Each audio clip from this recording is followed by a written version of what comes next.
Hello everyone, and welcome to this video in which I will be discussing the following problem. Consider the sequence given as follows. The first term is 4 and subsequent terms, so in general the n plus 1th term, we need the previous term's value to determine it, and it's the previous value times 2 plus 6, or divided by the previous value times 3 plus 2.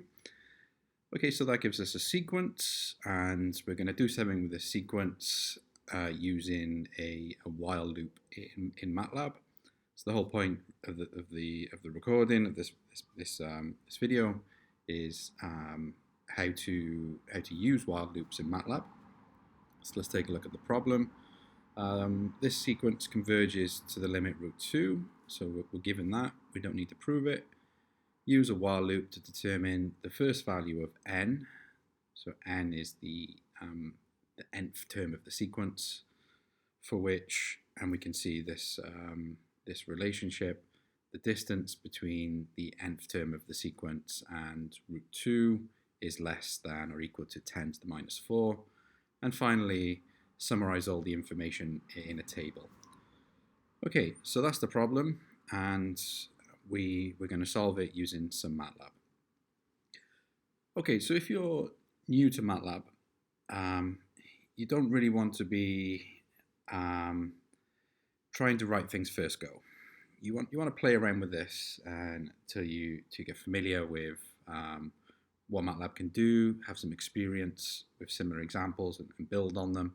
So I would suggest just trying a few different things to get some ideas, mainly to build up some ideas. So the first thing you might do is go to the command window and say, right, I want to build the sequence. So let x be 4, and then on the next line, let x, so reassign 4 to the next value in the sequence, and we let x equal to, as you can see from the definition of the sequence, 2x plus 6 all over 3x plus 2. So 4 is already stored in the memory, so we just hit enter and we get x sub 2, just the second number of the sequence, equal to 1. Okay, so the sequence is defined this way, not too difficult in MATLAB. We can just follow this process, just reassigning the value of x. So we can copy and paste that line where x equals 2x plus 6 all over 3x plus 2, or you can just press up in the command window and copy and paste and do the same thing.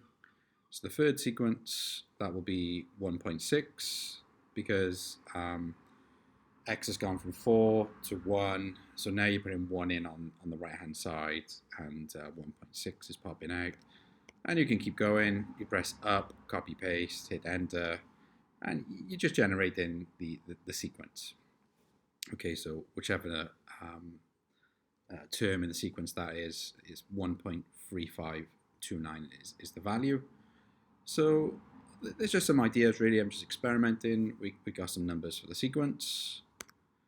How about the error?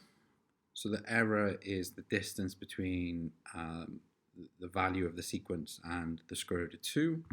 So x minus square root 2. We're interested in the distance, so we take the absolute value. In MATLAB, this is ab for absolute value. Okay, you can do that, and essentially what we're doing is we're building a table.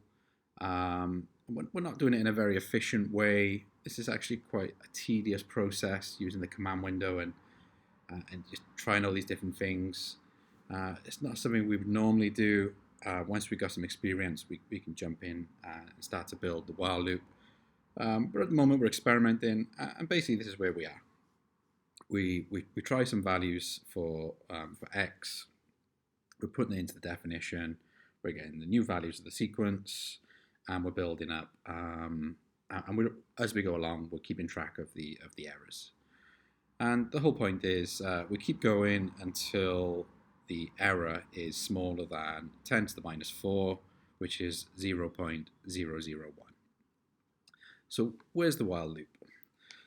So while loops, the standard process for this is you have while and then some logical test. If the logical test returns true, then you drop down and perform some commands.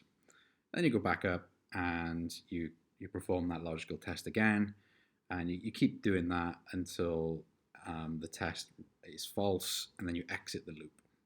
So what's the test here?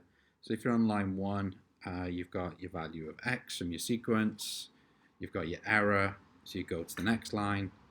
So the second number in the sequence is 1, the error, as you can see, is 0.4142. You keep going. What's the test? Well, it's all about the error. Okay, is the error within your tolerance of 10 to the minus 4? If it's a yes, you stop. If no, you keep going. Okay, so this is where we are at the moment. The condition is we keep adding rows to this table if the error is bigger than 10 to the minus 4. This is quite relevant. I'm going to solve this problem two ways. The first way is directly solves the problem, and another is an alternative approach, but we lose some information. I'll talk more about that towards the end. So the key point here is we need to keep track of all the x values because we're going to put them in a table. We need to keep track of all the errors because we're going to put them in a table. So I'm just making the point, we're going to keep track of everything. And the final message is, from a coding point of view, we need to store everything in vectors. This is just the way that MATLAB works. We vectorize the problems, and then we work with commands on these vectors. Okay, so here's my first stab at the problem, and I'll just covered up some of the bits, so just talk through it line by line. Firstly, this is a problem that is quite numerical. We're dealing with errors, so I don't want to see fractions, and I want lots of decimal places so I can see, I can understand the errors in a much more clear way. So format long will give all the computations to 15 or 16 decimal places. I don't remember. I think it's 16 decimal places. Everything comes out to 16 decimal places. So it just makes sense to run that first.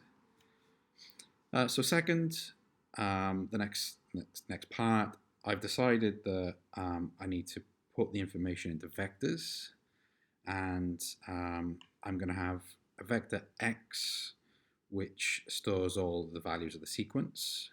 So the first value will be 4, the second value is 1, the third value is 1.6, and just so on and so on. Line 4, error. Error again is going to be a vector, and each entry in the vector is going to be the difference between the value in the sequence and the square root of 2. So how close or how far away are we from the value that we're interested in, the limit. So line 2, 3, 4, this is the initialization. So we're giving MATLAB some values to work with, so that when we start introducing commands, we have some values already in the memory, so we can do those logical tests. Okay, so I don't know how far we'll go with n. This is one of the features of the while loop. We just keep going until a condition is met. And what else can I say? I've not defined the sequence yet. For x, I've only defined the first number 4. That's from the problem. And I've defined the general term for the error vector, which is, as you can see, the absolute value for the difference. Yeah. Okay, so here's my while loop. So line 5, so the logical test. So at the moment, n is 1, right? If you go from top to bottom, first attempt, MATLAB do line 1, 2, 3, 4, it hits 5, and in the memory, n is 1. So if the error 1, so that means the first value in the error vector is bigger than 10 to the minus 4, we're going to decide whether that's true or false. We know from our earlier calculations that's true. So we go down to line 6 and we calculate the next number in the sequence. So n is 1, so the n on line 6 has n plus 1 on the left, so that's x2. It's the second number in the sequence. And n, just n on the right, and we know that is the first number of x, which is 4. So we get the next value of the sequence. That's the whole point. We get x2. So next I'm calculating the error for the second term, and I'm putting that in the error vector.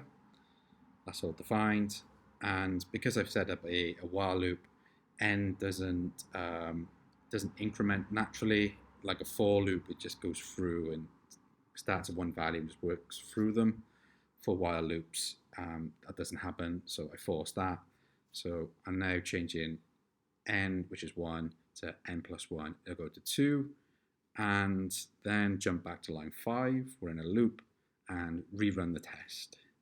So now n is 2, error 2, is that bigger than 10 to the minus 4?